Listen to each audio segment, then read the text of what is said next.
తండ్రి కుమార పరిశుద్ధాత్మకు మహిమ కలుగునుగాక. ఈనాటి జీవవాక్యం. మీ తండ్రి వలె మీరును కనికరము గలవారయ్యుండు. లూకా శుభవార్త 6వ అధ్యాయము 36వ వచనము. ప్రియ దేవుని బిడ్డలారా, సహోదరి సహోదరులారా, ప్రభు అయిన దేవుడు మేము తన కృపతో నింపునుగాక. ప్రభువు కరుణామయుడు, కృపగలిగిన దేవుడు. తన పిల్లలపై తాను అమిత కనికరాన్ని చూపిస్తుంటాడు. నిర్గమకాండము 2:23 వాక్యం పలుకుతుంది, ప్రభువు బానిసత్వమున మునిగి మూలుగుచు సహాయము కొరకు ఆక్రందించిన వారి ఆక్రందనము దేవుడు వినెను. వారి బానిసత్వాన్ని తొలగించుటకు మోషేను ఎన్నుకొని వారిని కరుణతో విడిపించాడు. ముసలి వయసు వరకు సంతానం లేక మదన పడుతున్న అబ్రహామును ఎన్నుకొని ఒక కుమారుని దయచేసి సకల జాతి జనులకు తండ్రిగా చేశాడు.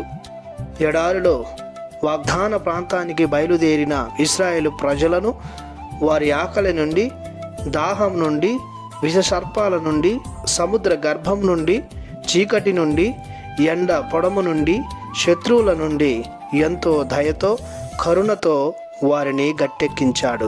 బానిసత్వంలో తల్లడిల్లిన వారిని పాలు తేనెలు జాలువారు కానాను ప్రాంతంలో ప్రవేశపెట్టాడు. అంతేకాదు, తన మాటలను విధేయించక తన ఆజ్ఞలను మీరి తనకు దూరమయ్యి పాపములో మరణ ముళ్ళులో చిక్కుకుపోయిన తన బిడ్డలను రక్షించుటకు కడుపు తీపితో తన ఏకైక కుమారుని ఈ లోకానికి పంపించాడు. యేసుక్రీస్తు ప్రభు తండ్రి దేవుని కనికరానికి నిలువెత్తు సాక్షిగా నిలిచాడు.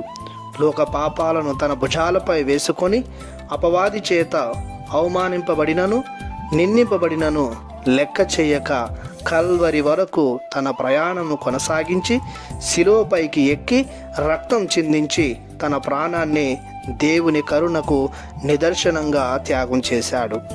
ఆ ప్రభుని కనికరాన్ని పొందుకునే మనం కూడా ప్రభుని పోలి మన తోటి వారి పట్ల కరుణతో, కృపతో, ప్రేమతో వర్తించాలని ఈనాటి జీవవాక్యం ద్వారా ప్రభువు మనకు తెలియజేస్తున్నాడు.